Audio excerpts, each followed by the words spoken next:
Hi all, ഇന്നത്തെ വീഡിയോയിൽ September 13, 14, 15 തീയതിയിലെ പ്രധാന കറണ്ട് അഫയേഴ്സ് ആണ് നോക്കുന്നത്. ആദ്യം തന്നെ സെപ്റ്റംബർ 14 പ്രത്യേകതയാണ് ദേശീയ ഹിന്ദി ദിവസമായിട്ടാണ് ആചരിക്കുന്നത്. 1949 സെപ്റ്റംബർ 14 ഹിന്ദി ഔദ്യോഗിക ഭാഷയായി അംഗീകരിച്ചതിനെ തുടർന്നാണ് സെപ്റ്റംബർ 14 ദേശീയ ഹിന്ദി ദിവസമായിട്ട് ആചരിക്കുന്നത്. ലോക ഹിന്ദി ദിനം ജനുവരി 10. സെപ്റ്റംബർ 15 പ്രത്യേകത നാഷണൽ എൻജിനീയേഴ്സ് ഡേ ആണ്. 58ാമത് നാഷണൽ എൻജിനീയേഴ്സ് ഡേയിൻ്റെ പ്രമേയം deep tech and engineering excellence driving India's techade. 2023-24 ആർദ്ര കേരള പുരസ്കാരം പ്രഖ്യാപിച്ചു. മികച്ച കോർപ്പറേഷൻ തിരുവനന്തപുരം, മികച്ച ഗ്രാമപഞ്ചായത്ത് പാലക്കാട് ജില്ലയിലെ വെള്ളനേഴി, മികച്ച ബ്ലോക്ക് പഞ്ചായത്ത് എറണാകുളം ജില്ലയിലെ പള്ളുരുത്തി, മികച്ച ജില്ലാ പഞ്ചായത്ത് ഇടുക്കി, മികച്ച municipality Guruvayur. Kerala urban conclave 2025 വേദി കൊച്ചി. കഴിഞ്ഞ അധ്യയന വർഷം മുതൽ സ്കൂൾ കലോത്സവത്തിൽ മത്സര ഇനങ്ങളായി ഉൾപ്പെടുത്തിയ 5 ആദിവാസി നൃത്തരൂപങ്ങൾ മംഗലം കളി, പണിയാ നൃത്തം, മലപ്പുലയാട്ടം, ഇരുള നൃത്തം, പളിയ നൃത്തം. നേപ്പാളിലെ ആദ്യ വനിതാ പ്രധാനമന്ത്രി സുശീല കാർക്കെ. നേപ്പാളിലെ ഇടക്കാല പ്രധാനമന്ത്രിയായി കുൽമാൻ ഗീസിങ്ങിനെ തീരുമാനിച്ചിരുന്നുവെങ്കിലും പിന്നീട് സുശീല കാർക്കെയാണ് പ്രധാനമന്ത്രിയായി തിരഞ്ഞെടുത്തത്.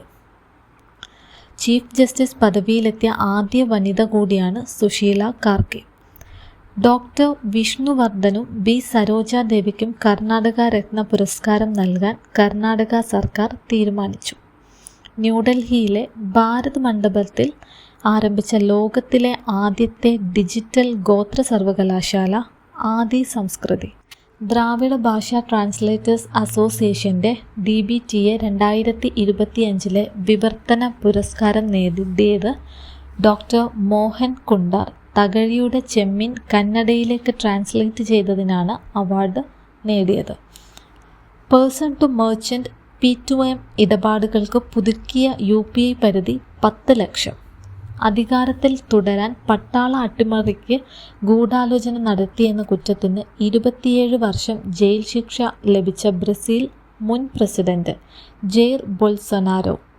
2025 സെപ്റ്റംബറിൽ ടബാൾ ചുഴലിക്കാറ്റ് നാശം വിതച്ച രാജ്യം ചൈന. ഫോബ്സിൻ്റെ പട്ടിക പ്രകാരം ജോയ് ആലുക്കാസ് ഗ്രൂപ്പിൻ്റെ ചെയർമാനായ ജ്വല്ലറി വ്യവസായി ജോയ് ആലുക്കാസ് ലോകത്തിലെ ഏറ്റവും ധനികനായ മലയാളിയായി. 2ാം സ്ഥാനത്ത് MA യൂസുഫലി. ഇന്ത്യയിൽ 1ാം സ്ഥാനത്ത് നിൽക്കുന്നത് മുകേഷ് അംബാനിയാണ്. ഡിഫറൻറ്റ് ബട്ട് നോ ലോസ് എന്ന പുസ്തകം രചിച്ചത് അനുപം ഖേർ. അഴിമതി തടയാൻ ലോകത്തിലെ ആദ്യ AI മന്ത്രിയെ നിയമിച്ചത് അൽബേനിയ.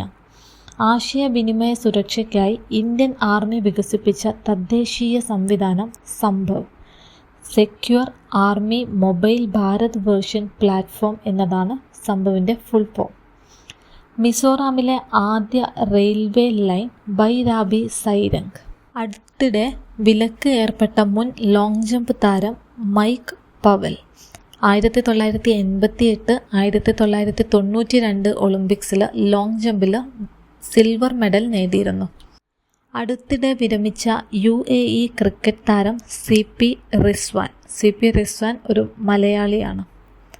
2025 കാഫ നേഷൻസ് കപ്പ് ജേതാക്കൾ ഉസ്ബെക്കിസ്ഥാൻ. 2ാം സ്ഥാനം നേടിയത് ഇറാനും 3ാം സ്ഥാനം നേടിയത് ഇന്ത്യയുമാണ്. 2025 ഏഷ്യ കപ്പ് ക്രിക്കറ്റിൽ UAEക്ക് വേണ്ടി കളിക്കുന്ന മലയാളി അലിഷാൻ ഷറഫു. യുനെസ്കോ കരട് പട്ടികയിൽ ഉൾപ്പെട്ട കേരളത്തിലെ കേന്ദ്രം വർക്കല കുന്ന്. ഇന്ത്യയിലെ 7 കേന്ദ്രങ്ങൾ വേൾഡ് ഹെറിറ്റേജ് കൺവെൻഷൻ്റെ കരട് പട്ടികയിൽ ഇടം പിടിച്ചു.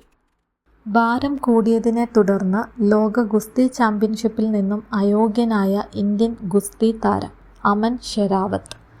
2025 ലോക ബോക്സിംഗ് ചാമ്പ്യൻഷിപ്പിൽ സ്വർണം നേടിയ ഇന്ത്യക്കാരി ജാസ്മിൻ ലംബോറിയ.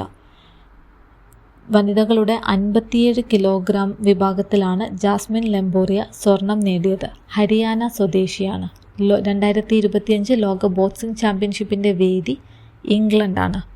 ചൈനയിൽ നടന്ന വേൾഡ് കപ്പ് ഷൂട്ടിങ്ങിൽ 10 മീറ്റർ എയർ പിസ്റ്റളിൽ സ്വർണം നേടിയ ഇന്ത്യക്കാരി ഒളിമ്പ്യൻ ഇഷ സിംഗ്.